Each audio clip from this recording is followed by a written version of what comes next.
皆さん、また来てくださってありがとうございます。こちらはマンハッタンニューヨーク、水曜日の朝です。ということでね、今週前半のまとめをしようかなと思うんですけど、もう本当にね、あげたいのがどんどん溜まっちゃっていって、本当は全然違うのあげるはずだったのに、もうニュースがいっぱい入ってくるから、もうトランプさん1日に3回も記者会見するし、その間にトロールもするし、コメントもするし、面白いことばっかりいっぱい出てくるので、もう本当にね、どんどん溜まっちゃってね、ちょっと暗中模索っていう感じなんですね。で、まとめとしては、新子でマヨっていうことで、はいドン。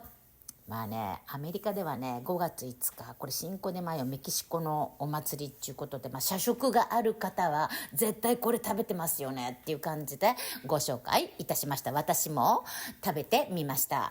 でね、ニュースとしてはね、まずね、はいドン。これハリウッドにも手が入りましたよっていうことで、海外メイドフィルムを 100% 関税かけたるでっていうことで、ハリウッドが冷や汗をかいている。なんかね、私もね、最近感じることはね、海外でシューティングするのが多いんですよ。それはニューヨークとかそれ高いんですね、おそらく。だからみんな海外で撮ってきちゃうんですよね。だからそう、海外で撮ってきたものにはかけますぜみたいな感じでハリウッドがビクついております。そしてね、次はドン。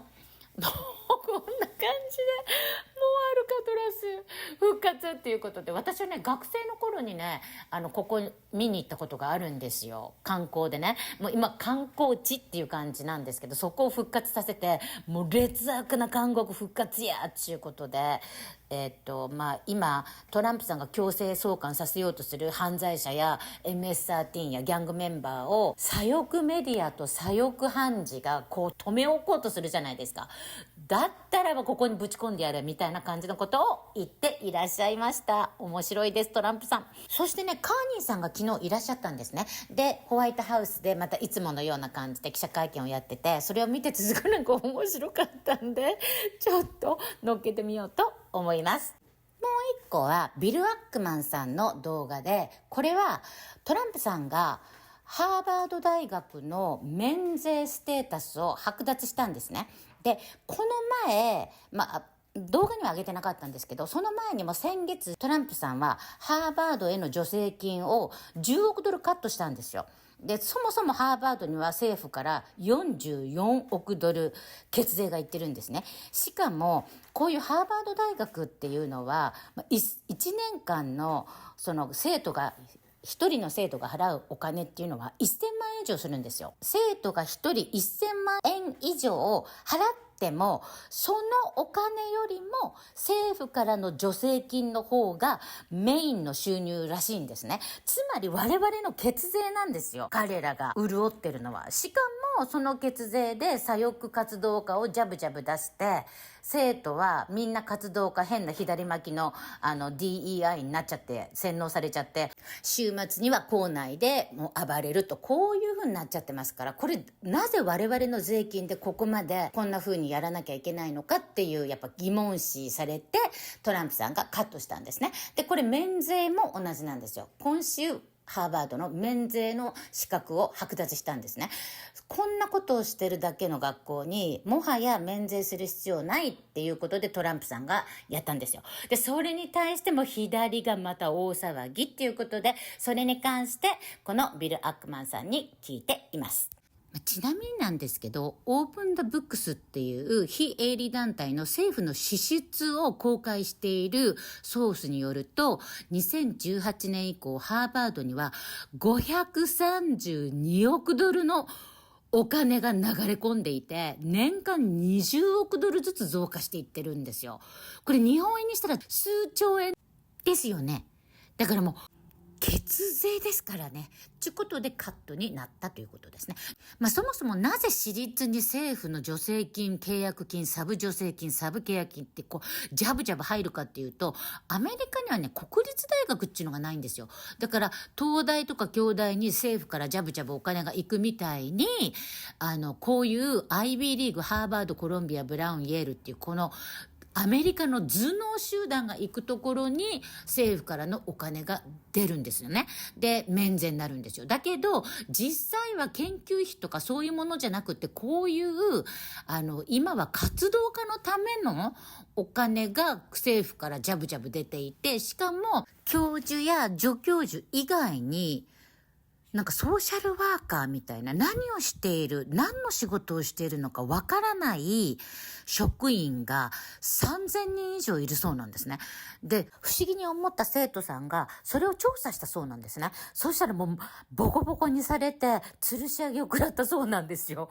だからもう本当に恐ろしい、アメリカの頭脳じゃなくて、アメリカの暴力援護団体みたいな感じになっちゃってるので、本当に早く何とかしてほしいです。ということで、まず見てください。ビル・アックマンさんです。どうぞ。Deal with the president, commit to fix these things, which, by the way, your alumni want you to fix. It's in the best interest of Harvard. And treat shareholder taxpayer money like as a fiduciary, and they're not doing that.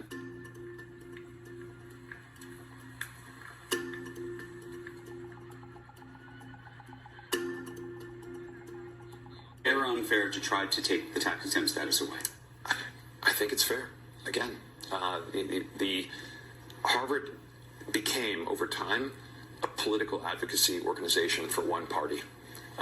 When a university goes from being a university to, affecting becoming a political advocacy organization, it doesn't deserve nonprofit status. It shouldn't be a place that is allowing, pro-terrorist organizations on campus, that only allows, certain kinds of thinking and speech on campus. That's a political advocacy organization. It's not a university. So I don't think we're going to end up there where Harvard loses its tax-exempt status. I want Harvard to succeed.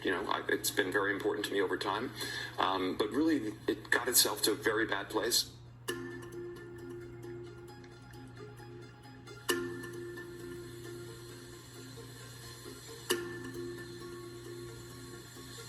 How did it react if Canada decided not to shop at the American store as much as before and decided to partner with other countries?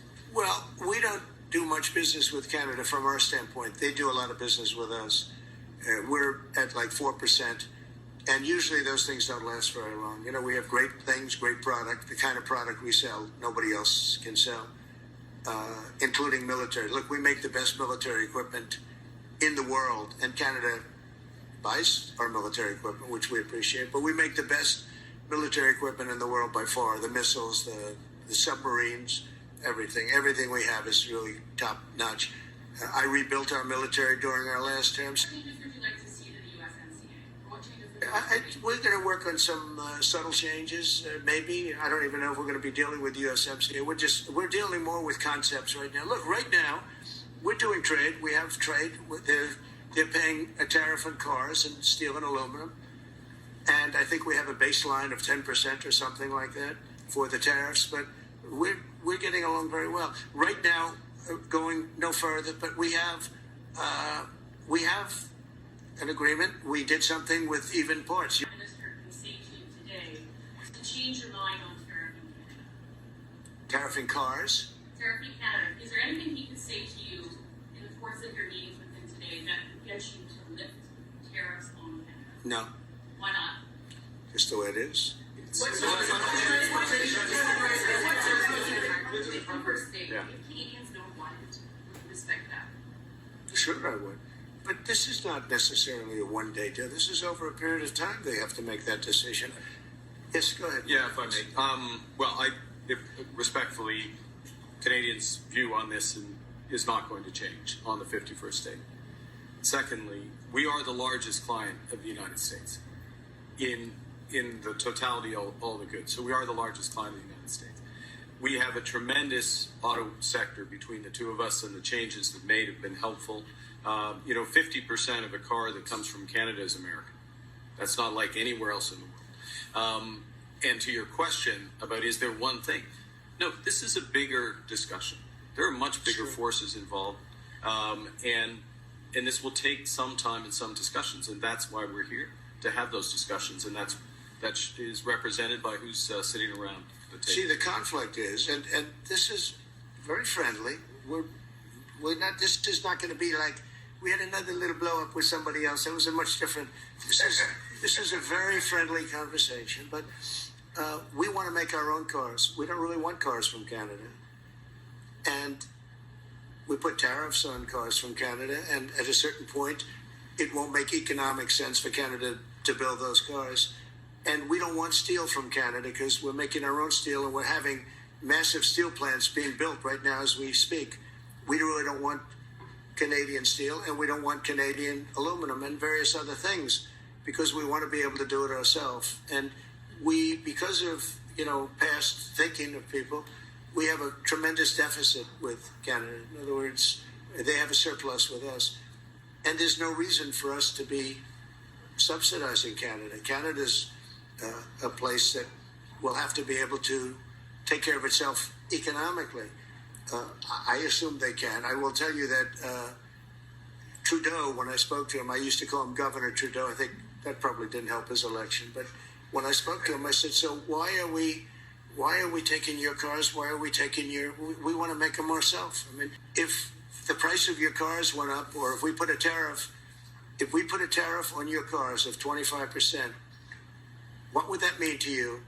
He said that would mean the end of Canada. He actually said that to me. And I said, that's a strange answer, but I understand his answer. But no, I mean, it's hard to justify subsidizing Canada to the tune of maybe $200 billion a year. We protect Canada militarily, and we always will. We're not going to, that's not a money thing. But we always will. But, it's not fair. But why are we subsidizing Canada $200 billion a year, or whatever the number might be? It's a very substantial number. And it's hard for the American taxpayer to say, gee whiz, we love doing that. Thank you very much. We're going to have a very substantial... Thank you. Thank you very much.